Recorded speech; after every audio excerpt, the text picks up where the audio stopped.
I spent 3 nights sleeping next to dead bodies inside a mausoleum during the worst winter of my life. Fresh bodies. Some of them brought in just hours before I crawled into my corner.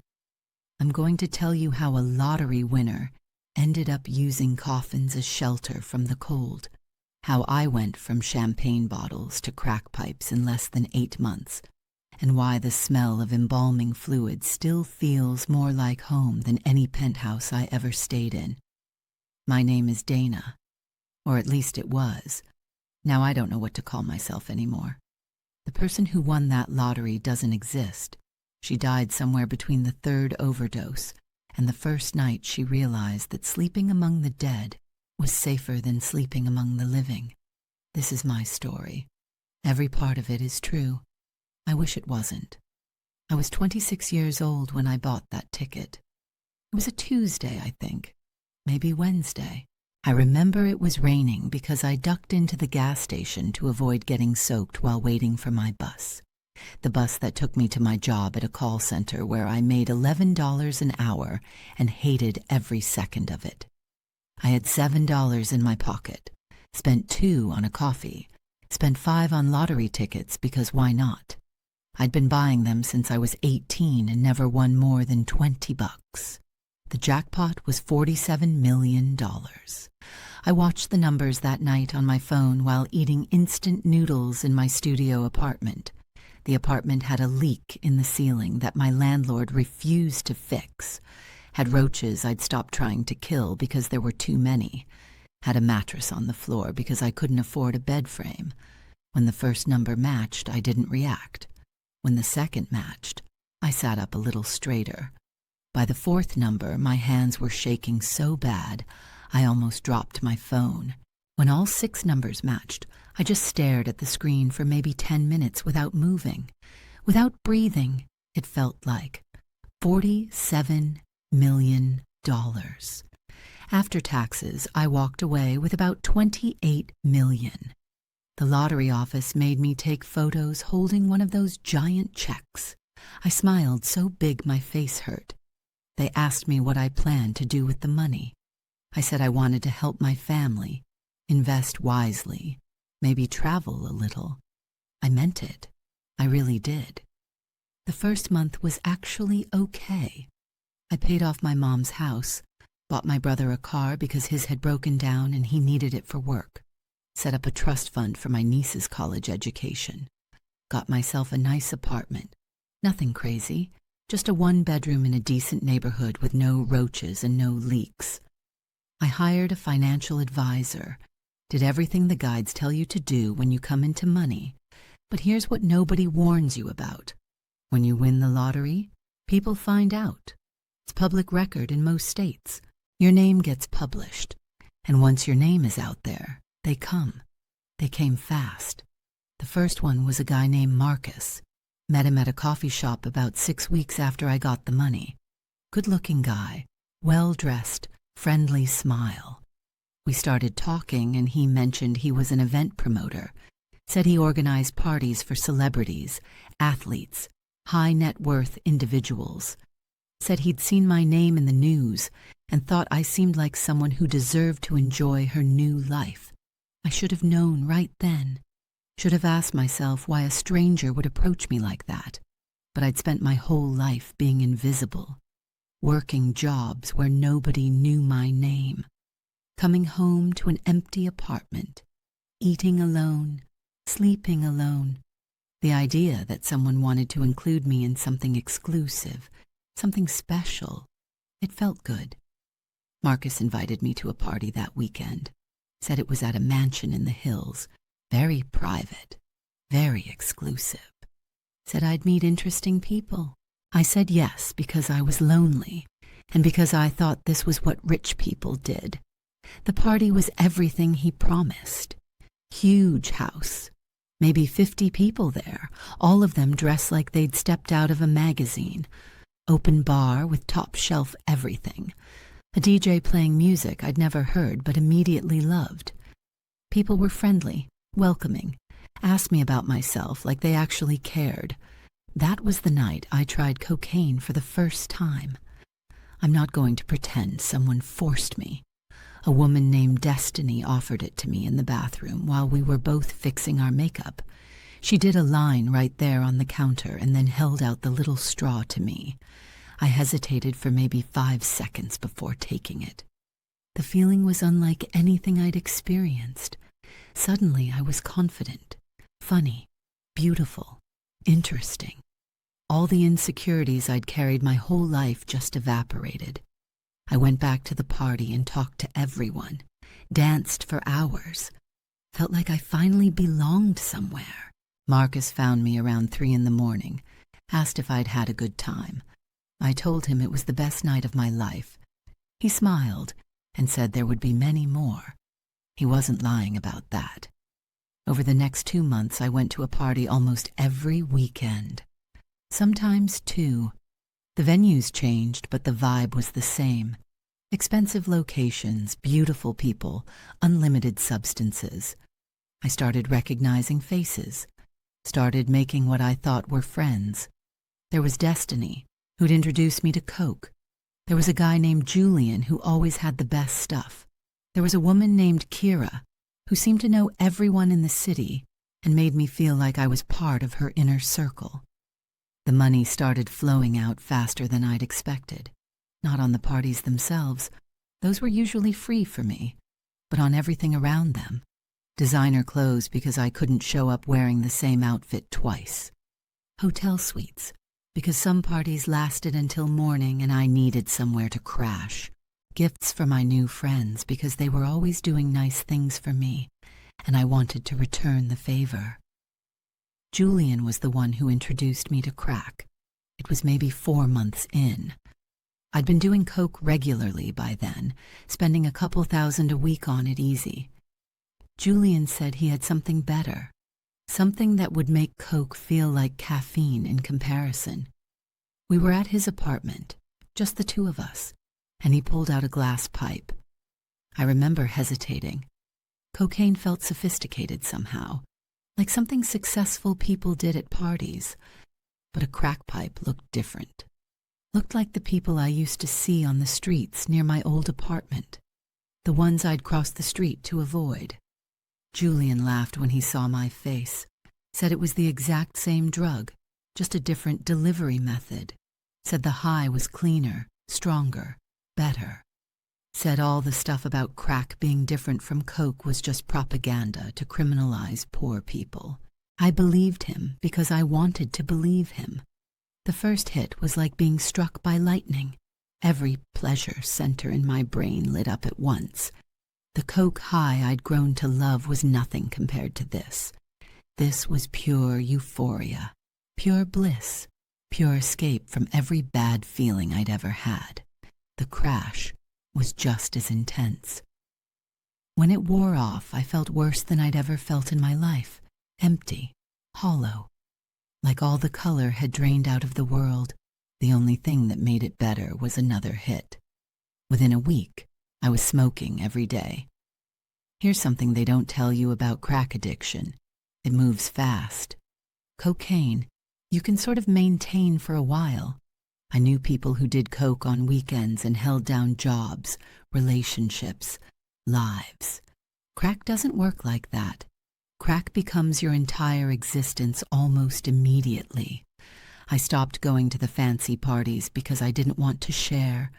Started staying home with my pipe, ordering more product whenever I ran out. Julian wasn't my friend anymore. He was my dealer, or one of them. I had 3 or 4 by that point because I was going through so much that one person couldn't keep me supplied. The financial advisor called a few times, left messages I didn't return, eventually stopped calling. My mom called too, said I seemed different the last few times she'd seen me, said I'd lost weight, looked tired, wasn't acting like myself. I told her I was fine, just busy with my new life. She didn't believe me, but what could she do? 5 months after winning the lottery, I realized I'd spent nearly $10 million. Not invested, spent, gone. Some of it on things I couldn't even remember buying. Some of it on friends who'd borrowed money, and never paid it back, most of it on drugs. I should have stopped then, should have checked myself into rehab, gotten help, tried to save what was left. But addiction doesn't work like that. Addiction tells you that you're fine, that you've got it under control, that you can quit whenever you want, so why quit now? The parties kept going, but they changed. Less mansions in the hills, more hotel rooms downtown, less celebrities and athletes, more people like me. People who were chasing something they'd never catch. People whose lives had gone off the rails and who didn't know how to get back on track. The money ran out 7 months and 2 weeks after I won the lottery. I'm still not entirely sure how. The financial advisor, when I finally called him back, tried to explain it. Something about the accounts being drained by automatic payments I'd set up. Something about bad investments Julian had convinced me to make. Something about credit cards I didn't remember applying for that had been maxed out. $28 million. Gone. Actually, worse than gone. I was in debt. The apartment I'd leased, I couldn't afford the rent anymore. The car I'd bought, repossessed. The designer clothes, I'd already sold most of them for drug money. I called the people I thought were my friends. Marcus didn't answer. Destiny's number was disconnected. Julian said he was sorry, but there was nothing he could do, then blocked my number when I called back. I called my mom, told her the truth, all of it. She cried for a long time. Then she said I couldn't come home, said my nieces were there, that she couldn't have drugs around them, that she loved me, but couldn't watch me kill myself. She told me to get help and hung up. I didn't get help.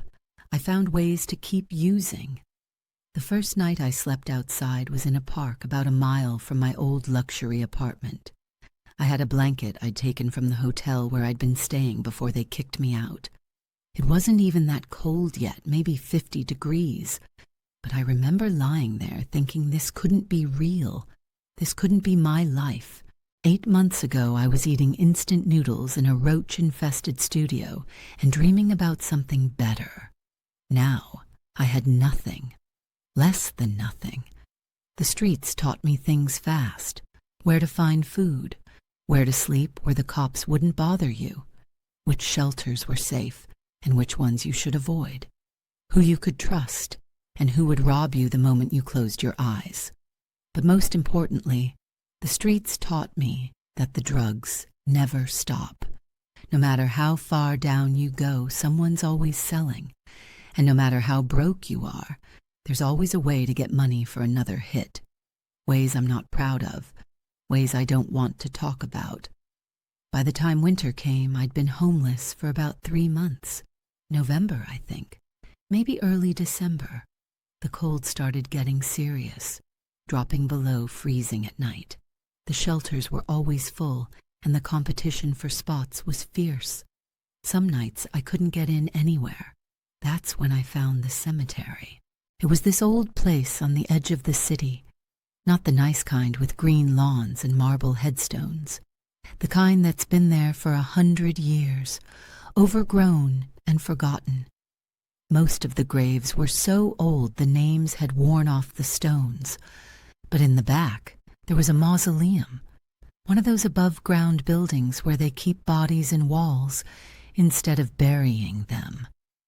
This one was old, but still in use. The door was always locked, but I found a window in the back that didn't close all the way. The first time I went inside was just to get out of the wind. I told myself I'd stay for a few minutes, warm up, then leave. But once I was in there, I realized how much better it was than outside. The walls blocked the wind completely. The temperature stayed above freezing because of the bodies. Something about decomposition generating heat. There were benches along the walls where families used to sit during services. I slept there that night, and the next night, and the one after that. The bodies didn't bother me as much as you'd think.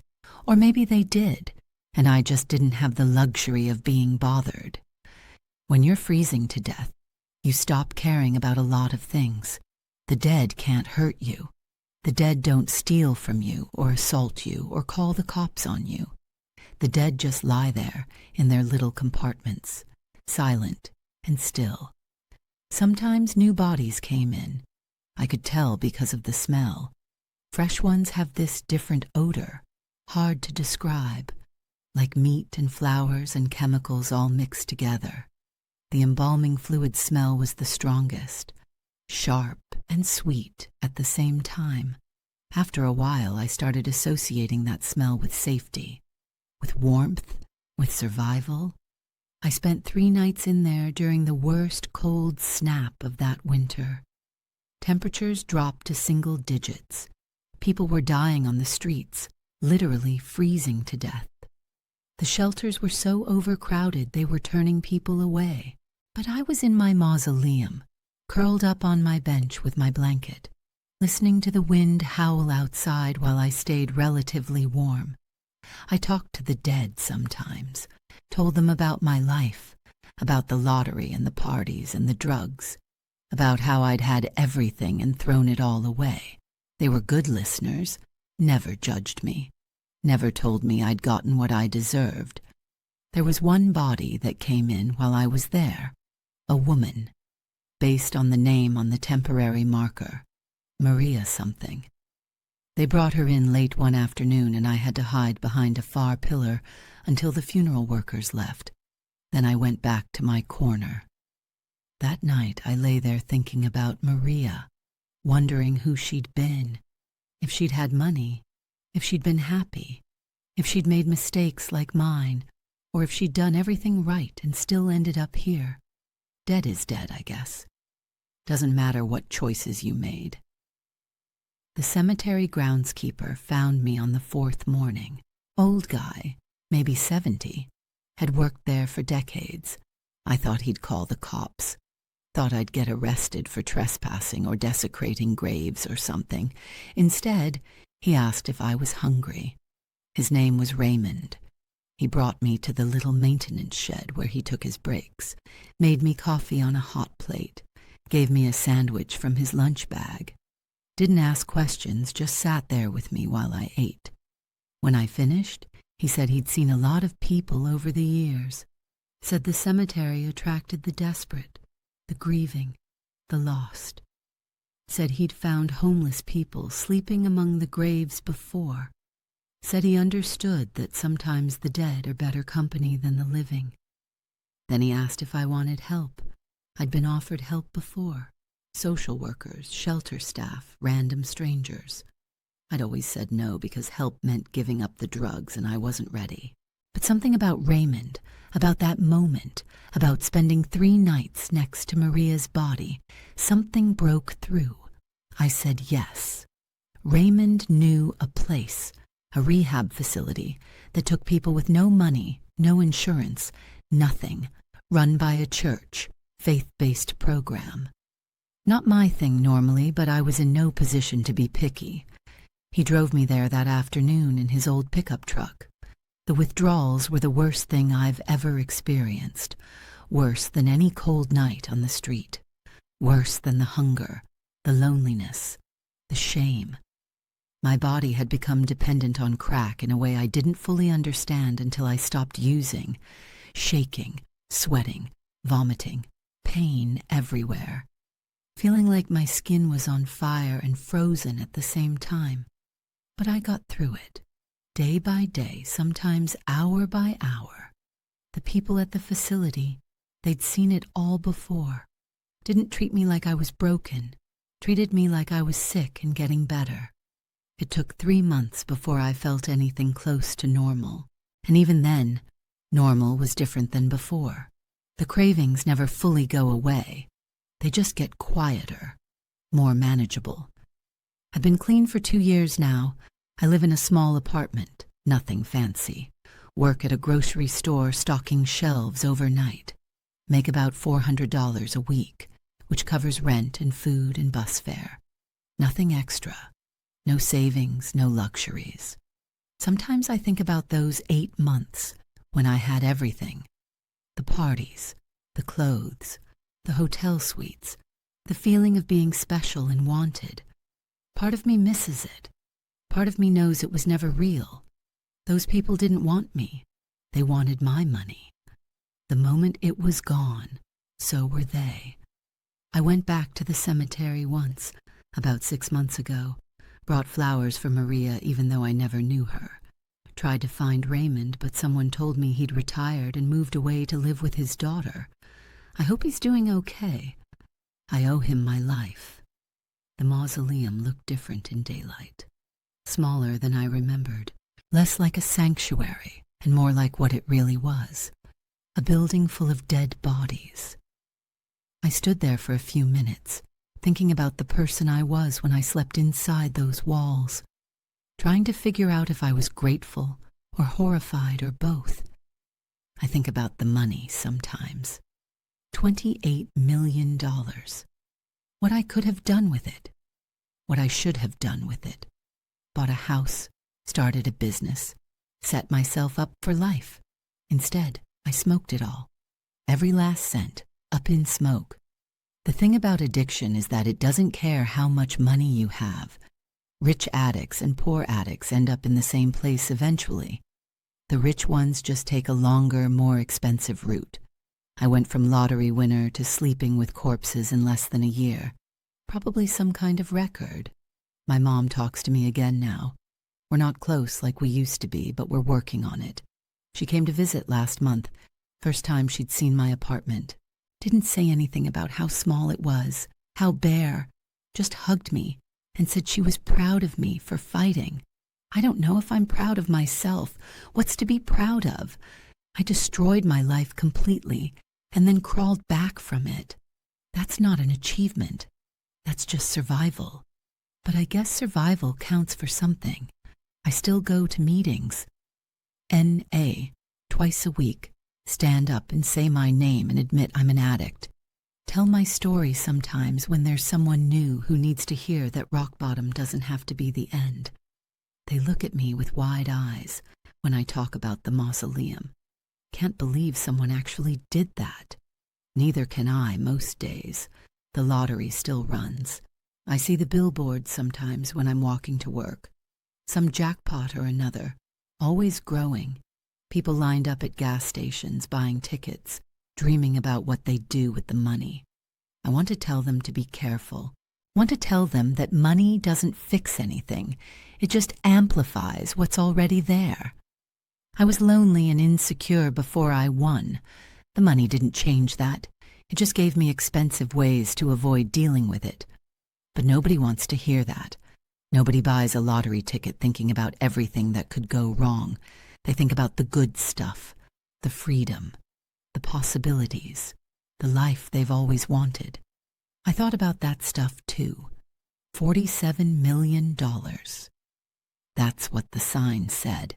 28 million after taxes, 8 months of chaos, 3 nights among the dead.